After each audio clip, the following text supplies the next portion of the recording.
মুড়ি মাখা তো অনেকভাবেই করে খেয়েছেন, এইভাবে একবার মুড়ি মাখা করে খেয়ে দেখবেন। আশা করছি সবার খুব ভালো লাগবে। মেলাতে বা রাস্তার ধারে যে কাকুরা মশলা মুড়ি মাখায়, সেই মশলা মুড়ির একটা আলাদা টেস্ট হয়, যেটা আমাদের বাড়িতে হয় না। এই রকম একটা যদি মশলা বানিয়ে ওই মুড়িটাকে মাখেন, তাহলে খুব সুন্দর ওদেরই মতো একদম টেস্টেড মশলা মুড়ি হয়। তার জন্য কিছু শুকনো মশলা নিয়ে নিয়েছি, এইগুলোকে শুকনো খোলায় ভেজে নেব। কড়া গরম হয়ে গেছে, এবার এর মধ্যে একে একে মশলাগুলো দেব। এইটা ধনে দিলাম, এই একটা এলাচ, বড় এলাচ দিলাম, লবঙ্গ কয়েকটা দিয়ে দিলাম, আর ছোট এলাচ দিয়ে দিলাম 4টে, একটা জয়িত্রী দিলাম, আর একটু জায়ফল দিয়ে দিলাম, একটু দারচিনি দিয়ে দিলাম, দুটো শুকনো লঙ্কা দিয়ে দিলাম, আর একটু জিরে দিয়ে দিচ্ছি, আর একটু জোয়ান দিয়ে দিচ্ছি।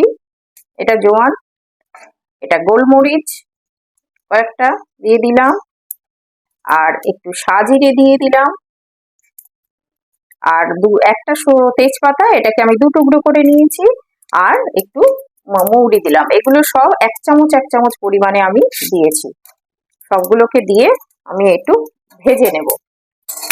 একটু ভাজা গন্ধ বেরোবে, কি সুন্দর ভাজা গন্ধ বেরোচ্ছে। হালকা করে এইভাবে ভেজে নেব। মশলাটা ভাজা হয়ে গেছে, এবার আমি এটাকে ঢেলে নেব। নিয়ে এটা ঠান্ডা হয়ে গেলে এটা মশলাটাকে গুঁড়ো করে নেব। এখানে কিছু মশলা নিয়ে নিচ্ছি। এই 1/2 চামচ হলুদ গুঁড়ো নিয়েছি, 1/2 চামচ ধনে গুঁড়ো নিয়েছি, আর 1/2 চামচ জিরে গুঁড়ো নিলাম, আর একটু লাল লঙ্কার গুঁড়ো 1/2 চামচ নিলাম। এটা একটু জল দিয়ে গুলে রেখে দেব। এটা অল্প পরিমাণে জল দিয়ে গুলে রেখে দেব। এর জন্য আমি এই সর্ষে, কালো সর্ষে, সাদা সর্ষে এটা বেটে নেব, আর একটু আদা, রসুন আর পেঁয়াজ এগুলো সব আলাদা আলাদা করে বেটে নেব। এই মশলাটা কষানোর জন্য আমি কিছুটা সূর্যমুখীর তেল দিলাম, আর বাকিটা সর্ষের তেল দেব। এইটা দিয়ে মশলাগুলো কষা হবে। এই মশলাটাকে এই হাফটা সর্ষের তেল দিলাম। তেলটা গরম হয়ে গেছে, এবারে এর মধ্যে এই পেঁয়াজ বাটা দিয়ে দিচ্ছি, আর এর মধ্যে এই আদা রসুন যেটা পেস্ট করেছিলাম সেটাও দিয়ে দিচ্ছি। এটা ভালো করে এইভাবে কষাবো, একটু কাঁচা গন্ধটা যাতে চলে যায়। এই মশলাটা খুব হালকা আঁচে খুব সুন্দর করে কষাতে হবে। এই মশলাটা যত কষানো হবে তত এই মশলা সেন্ট হবে খুব সুন্দর। এই মশলাটা দানা দানা হয়ে গেছে, পেঁয়াজ রসুন আদাটা এই রকম দানা দানা হয়ে গেলে এবারে এর মধ্যে যেটা আমি গুলে রেখেছিলাম যে মশলাটা, সেই মশলাটা ঢেলে দিলাম।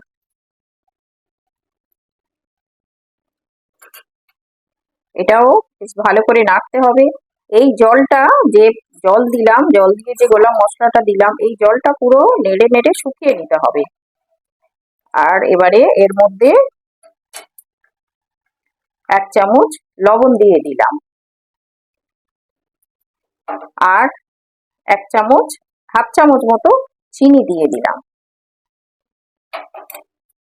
এইটাকে খুব ভালো করে কষাতে হবে। এই কষিয়ে এই যে জলটা দিয়েছি, এই জলটা পুরো শুকিয়ে যাবে আস্তে আস্তে কষাতে কষাতে। খুব নিভু গ্যাসে আস্তে আস্তে কষাতে হবে এটাকে। এই যে মশলাটা ভালো করে কষিয়ে নিলাম, নিয়ে এই দেখুন উপরে তেল উঠে গেছে, আর যে জলটা দিয়েছিলাম সেই জলটাও পুরোপুরি শুকিয়ে গেছে। এই অবস্থায় এবার আমি এই সর্ষে যেটা এই কালো সর্ষে সাদা সর্ষে বেটেছিলাম সেইটা দিয়ে দিলাম। এইটা লাস্টে দিলাম, তার কারণ হচ্ছে এটা আগে দিলে তিতো হয়ে যাওয়ার সম্ভাবনা থাকে, তিতো হয়ে যায়, তাই জন্য আমি একটু শেষে দিলাম। সব মশলা কষিয়ে নিয়ে তারপরে এটা দিলাম। এটা খুব নিভু গ্যাসে আস্তে আস্তে করেই ভাজতে হবে, তাহলে মশলাটা যদি তিতো হয়ে যায় তাহলে একদম পুরো মশলাটা বাজে হয়ে যাবে। এইভাবে আস্তে আস্তে করে নেড়ে এর মধ্যে যে জলটা আছে সেটা আস্তে করে শুকিয়ে নিতে হবে। আর এবারে এর মধ্যে যে ভাজা মশলাটা করেছিলাম, যেটা শুকনো খোলায় ভেজে গুঁড়িয়ে নিয়েছি, সেই মশলাটাকে এবার দিয়ে দিলাম এর মধ্যে। এই মশলাটা দেওয়ার পরে দারুণ একটা সেন্ট বার হচ্ছে। এই দেখুন মশলাটা কি সুন্দর হয়ে গেছে, ভাজা ভাজা তেল উঠে গেছে। এই যে মশলাটা, এইটাই হচ্ছে মশলা মুড়ির স্পেশাল মশলা। এইটা স্টোর করে রেখে দেবো, যখনই মশলা মুড়ি মাখাবো তখন 1 চামচ করে নিয়ে মশলা মুড়িটা মাখাবো। এইরকম মশলাটা বানিয়ে এই কৌটোর মধ্যে স্টোর করে রেখে দেবেন। এইভাবে এইভাবে স্টোর করে রেখে দেবেন, আর ফ্রিজে রেখে দিলে 3-4 মাস ভালো থাকবে। আর যখনই মশলা মুড়ি খাবেন এর থেকে একটু বার করে নেবেন, নিয়ে মশলা মুড়িতে মাখিয়ে নেবেন। মশলা মুড়িটা দারুণ টেস্ট হবে। আর খেয়াল রাখবেন যে এর মধ্যে যেন কোনো জল চামচ বা জল শুদ্ধ কোনো চামচ ঢোকাবেন না, তাহলে মশলাটা কিন্তু নষ্ট হয়ে যাওয়ার চান্স থাকে। তাই জন্য সবসময় শুকনো কিছু দিয়ে কাটিয়ে তুলে মুড়ি মাখবেন, দারুণ টেস্ট হবে। যে মশলাটা বানিয়েছিলাম সেই মশলাটা দিয়ে দিলাম 1 চামচ। এবারে এর মধ্যে একটু সিদ্ধ ছোলা দিয়ে দিলাম, কিছু কাঁচা লঙ্কা দিয়ে দিলাম, একটু ধনেপাতা দিয়ে দিলাম, আর একটু শসা কুচো দিয়ে দিচ্ছি, একটু টমেটো দিয়ে দেব, পেঁয়াজ, মশলা মুড়ির মেন পেঁয়াজ দিয়ে দিলাম, আলু দিয়ে দিলাম,